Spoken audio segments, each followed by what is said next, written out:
Assalamualaikum warahmatullahi wabarakatuh. Perkenalkan, nama saya Aditya Surya Pratama akan menjelaskan tentang proses pembuatan web sederhana dari kelompok 2 kelas 17 3C07. Yang beranggotakan untuk tim penyusun adalah yang pertama Muhammad Wijayanto, yang kedua Sintania, yang ketiga Aditya Surya Pratama, yang keempat Ilyas Pratama. Pengertian pemrograman web. Pemrograman web disebut proses atau cara untuk menjalankan instruksi pada sebuah komputer yang terhubung ke internet untuk membuat fungsi atau tugas tertentu. Jenis-jenis website. Yang pertama, website statis, yaitu web yang isinya tidak diperbaharui dalam kurun waktu tertentu, seperti web profile suatu perusahaan atau instansi, dan cenderung tidak responsif karena saat ingin memperbaharui webnya harus mengubah skrip secara langsung, tidak dapat melalui CMS yang ada. Yang kedua, website dinamis, yaitu web yang isinya sering kali diubah karena user dapat mengupdate informasi website secara langsung. Biasanya digunakan untuk toko online, weblog, jejaring sosial, dan lain-lain. Yang ketiga, website interaktif, yaitu web yang kurang lebih sama dengan website dinamis, namun interaksi di dalamnya lebih sering karena diperuntukkan untuk user yang ikut andil mengisi konten di dalamnya, seperti YouTube. Kemudian, bahasa pemrograman web, yaitu yang pertama HTML atau Hypertext Markup Language. Bahasa markup yang digunakan untuk membuat sebuah halaman website dan menampilkan berbagai informasi dengan format penulisan dalam kurung tanda kurung HTML sebagai pembuka dan dalam kurung /HTML sebagai penutup. Banyak contoh sintaks seperti head, body, tag, dan lain-lain. CSS atau Cascading Style Sheet, bahasa yang mengatur sebuah website agar mempunyai tampilan yang menarik. Fungsi dari CSS adalah memisahkan konten dari tampilan visualnya di situs. Yang ketiga, PHP atau Hypertext Preprocessor, yaitu bahasa pemrograman script server site yang didesain untuk pengembangan web. Jika kita hanya menggunakan HTML dan CSS dalam membangun sebuah website, maka website tersebut akan menjadi website statis. Namun, jika kita menyisipkan PHP di dalamnya, maka website tersebut menjadi website dinamis. Karena penggunaan PHP dapat membuat sebuah kerangka website berubah-ubah menyesuaikan tampilan layar smartphone, tablet, ataupun komputer. Struktur navigasi. Struktur navigasi website digunakan untuk menggambarkan secara garis besar isi seluruh situs web dan menggambarkan hubungan antara isi-isi tersebut. Struktur navigasi. Yang pertama, linear. Contoh linear adalah seperti ini. Struktur yang linear adalah struktur yang hanya mempunyai satu rangkaian cerita yang berurut, hanya dapat menampilkan satu demi satu tampilan layar secara berurut. Yang kedua, hierarki. Contoh hierarki seperti ini. Hierarki adalah struktur yang mengandalkan percabangan untuk menampilkan halaman atau data tertentu. Kemudian selanjutnya adalah non-linear, yaitu pengembangan dari navigasi linear pada non-linear. Tidak ada master page dan slave page meskipun struktur ini bisa membuat percabangan. Contohnya seperti ini. Ya, kemudian selanjutnya campuran adalah gabungan dari ketiga struktur yang ada. Contohnya seperti ini. Kemudian aplikasi yang digunakan dalam pembuatan web. Aplikasi pendukung menggunakan Sublime Text atau IDE yang lain adalah aplikasi editor untuk kode dan teks menggunakan teknologi Python API. Dan kemudian SAM, kompilasi dari beberapa program, kemudian berfungsi sebagai server yang berdiri sendiri. Kemudian perencanaan struktur navigasi. Dalam pembuatan website ini kami menggunakan struktur navigasi campuran. Berikut gambarannya. Seperti ini contohnya. Pada halaman utama akan berisi beranda, galeri, berita, dan kontak. Dan beranda akan dapat mengakses ke galeri maupun ke berita, kontak, ataupun sebaliknya, tanpa harus keluar ke halaman utama dan masuk ke bagian galeri lain. Perancangan program. Yang pertama, rancangan antarmuka beranda. Yang pertama, di bagian paling kiri menggunakan logo. Di dalam header kita menggunakan logo, kemudian ada 4 button, kemudian di bawah header adalah teks menggunakan, kemudian ada 1 buah button, kemudian section berikutnya teks. Terdapat beberapa bagian teks, 6 teks, kemudian bagian bawahnya menggunakan footer. Halaman ini dirancang sebagai halaman utama, juga merangkum semua informasi yang ada di situs tersebut. Yang kedua, rancangan antarmuka galeri. Sama, header menggunakan tipe yang sama. Kemudian yang kedua ada teks, kemudian button menggunakan di dalam kotak, kemudian ini gambar, 6 gambar, kemudian bagian bawah footer. Pada halaman ini menampilkan kumpulan foto-foto kegiatan dari Sekolah SMK Taruna Bakti. Yang ketiga, perancangan antarmuka berita. Header masih sama seperti yang lain, kemudian di bawahnya teks, kemudian teks dengan gambar, kemudian bagian footer. Halaman ini dirancang untuk memberikan detail informasi di Sekolah SMK Taruna Bakti. Kemudian perancangan antarmuka kontak.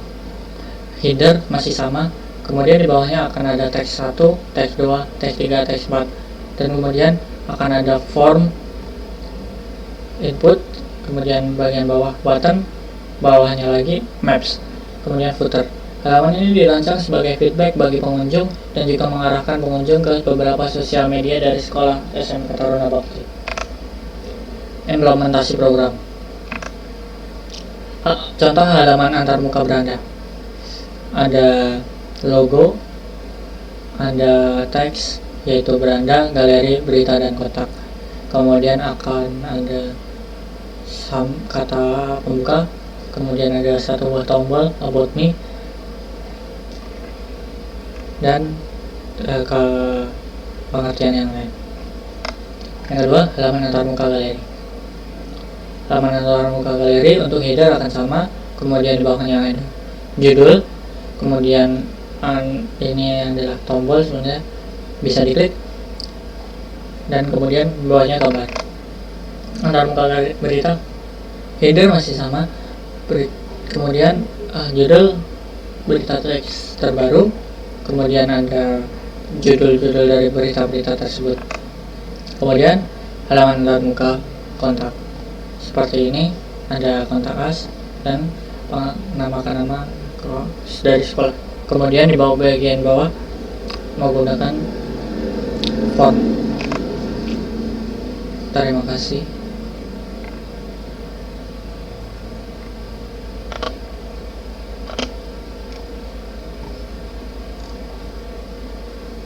Assalamualaikum warahmatullahi wabarakatuh. Perkenalkan, nama saya Aditya Surya Pratama, akan menjelaskan tentang program dan hasil dari program yang kami buat.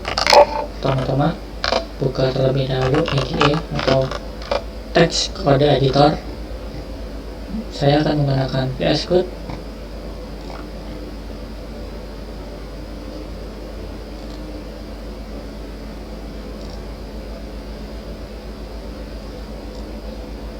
Di sini saya akan memisahkan 2 bagian biar lebih enak. Untuk bagian webnya responsive, ketika dikecilkan atau mode mobile masih ada,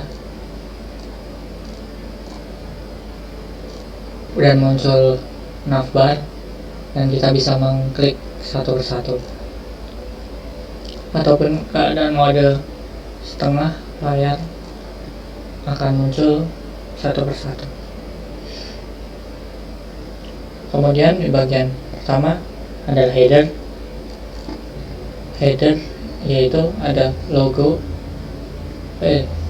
Header adalah judul yaitu Taruna Bakti Depok. Kemudian di bawahnya bagian header navbar ada logo, kemudian beranda, galeri, berita, dan kotak. Dari kesemua ini dia akan masuk ke bagian file masing-masing. Di sini ada beberapa file, yaitu file berita, galeri, index, kontak CSS, kontak HTML, script.cs, kemudian style.css, style gallery.css. Kemudian di dalam folder galeri ada job.html, ppdb.html, stylejob.css, kemudian style ppdb.css.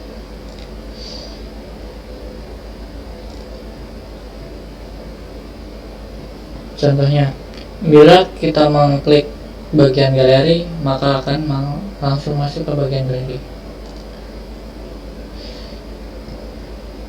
Mengapa kita menggunakan ada folder galeri? Adalah untuk memasukkan dari MPLS, job match, dan ppdb 2022.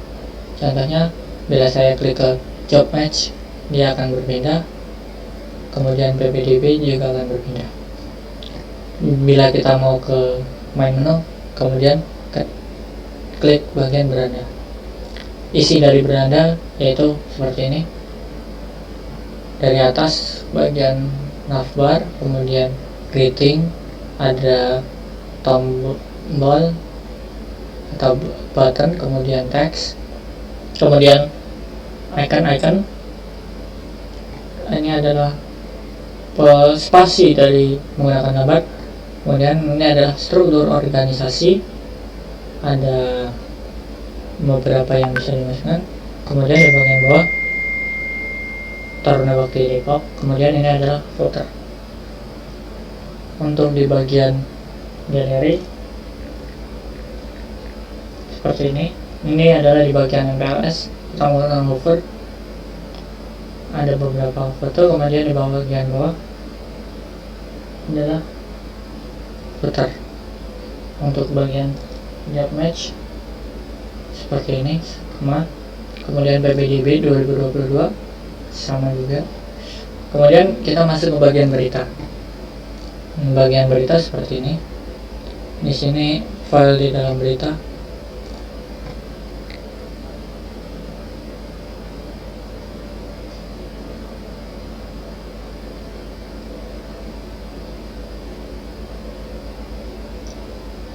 Kemudian setelah berita ada kontak seperti ini. Ada bagian input, form input, kemudian ada maps. Untuk di bagian bawah ada tombol untuk ke atas biar tidak susah-susah scroll. Kemudian di bagian footer kita menggunakan beberapa icon Instagram.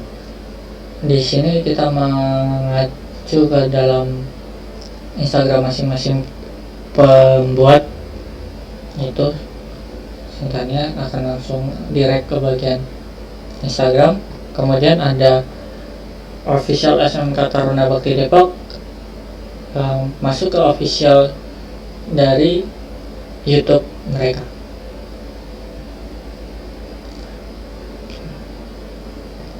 Kemudian yang ini masuk ke SMK Taruna Bakti Depok, yaitu Instagramnya.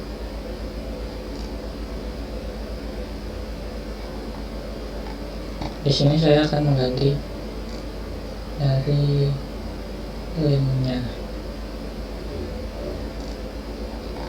link dari subscribe.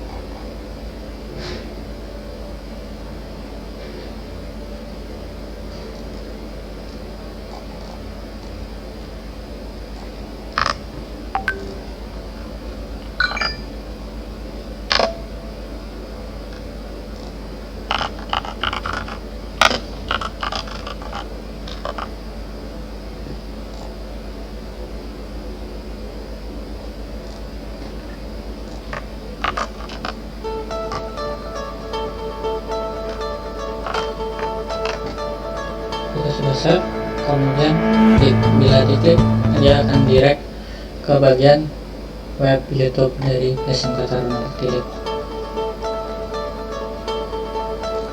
Ini adalah contoh-contoh dari